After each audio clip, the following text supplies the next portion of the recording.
Yes, sir. I have a quick question. With novels and adventure movies, there's a problem and then there's sometimes a resolution, so we get the quote-unquote happy ending. Right. Do you come to any conclusions that you can adjust in a way that's different from the rest of the people? Did you learn anything that other people supposedly don't know? Well, I would never say that I learned something that others don't know. I don't have that level of arrogance when it comes to that. I believe there's nothing new under the sun. Maybe you package it differently. So I just recounted what my personal beliefs are. And I do come to a conclusion. The last chapter, in fact, is called Where Do We Go From Here? Because I didn't want to leave this out there and not have some kind of resolution. So I really come to 3 points. The first one is that I believe that as a community, Black Americans need to break free of the notion that they're one mind, one thought. They need to have diversity of conversation, diversity of thought, diversity of opinion, and that needs to be seen as a healthy and good thing.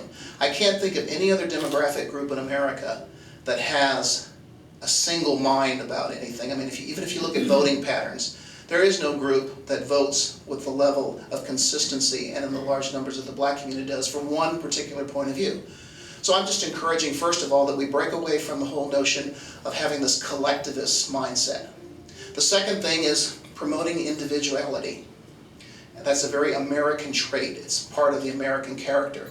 And I think that being an individual, being unique, being what God created us to be, each one of us fearfully and wonderfully made, is important because as individuals thrive, the group thrives.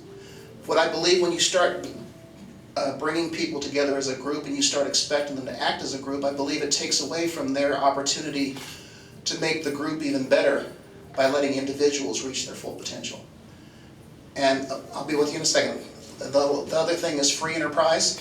We need to start building an entrepreneurial mindset. African immigrants who come to America start businesses, and in fact they're very effective with their businesses. And it seems to me that we need to foster that same kind of mindset because Black wealth in America has been stuck at the same percentage since the Civil War. And that's what they're saying is 1.2% of American wealth is in the Black community, and that percentage has not changed since the Civil War. Well, in order to change it, we need to get more entrepreneurial spirit. We need to start starting our own businesses. We need to start building within the community. And the last thing is forgiveness, and this is where faith comes in. A lot of the bitterness and resentment in the Black community comes from focusing on the past, looking at the grievances of the past, and really thinking it's still 1955 and we're still forced to ride in the back of the bus. Well, we know that changes have been made, and we know there are more changes left to be made. But I think in God's economy, if you will, the only way to deal with issues of the past is to forgive and to make the decision to move forward together with hope.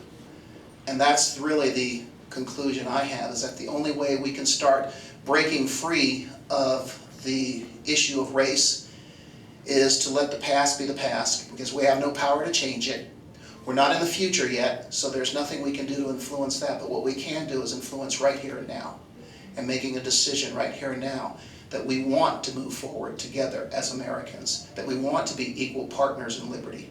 And I believe that's a message of hope. I believe that's a positive message. And it's one that I hope comes through in the end.